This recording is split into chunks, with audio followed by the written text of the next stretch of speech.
Siyabona sibhekile kuma TV eCape Town.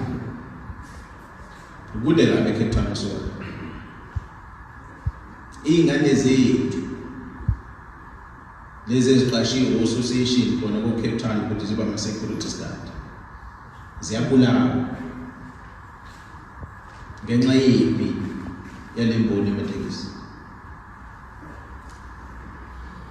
Ngithe lo ndaba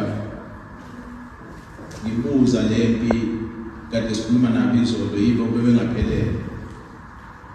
Ngababuza ukuthi njengoba belwa nje ukuthi ubani ulayishaphi ubani ulayishaphi, ngase ngibabuza ukuthi lamabhasi amakhulu ahambayo la oGreyhound oIntercape njalo awadluli la axosha abantu baqhubeka.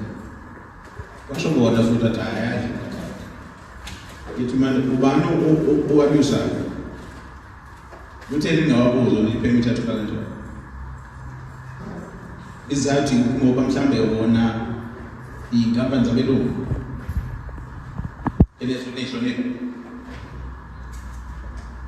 noma bashonipha ngoba bayazi ukuthi make nathi ngiqale impi nabo ngeke ngikwazi ukucina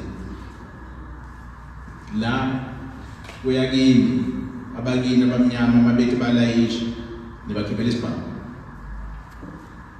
nizifaka bona insizwe ngifuna ukubabonisa ukuthi angasaba okubuhlungu ke la kunini nibadala abantu akusibona abafana abantwana nibadala inini niphethe umsebenzi inini abantu bomsebenzi nikhethi leadership abantu abazonibheka ku association kodwa nina abaphathi bama-permit nina abaphathi bemoto abanini bemoto inini niphethe umsebenzi abashayeli benu lapha ngaphandle basebenzela nini zonke into abazenzayo ilezi ezishoyo iy'nkabi lezi ey'dume kangaka kuleli lakithi zithunywa yini ukuthi zolimaza abantu ingako ngithatha ngizondela izolo ngase ngicela izolo ukuthi asibe nanomhlangano namhlanje ngicela lo ndaba ukuthi angilalele leadership yakho umgqibelo manje ngicabanga ukuthi sibadala sonke singako ziningi izinto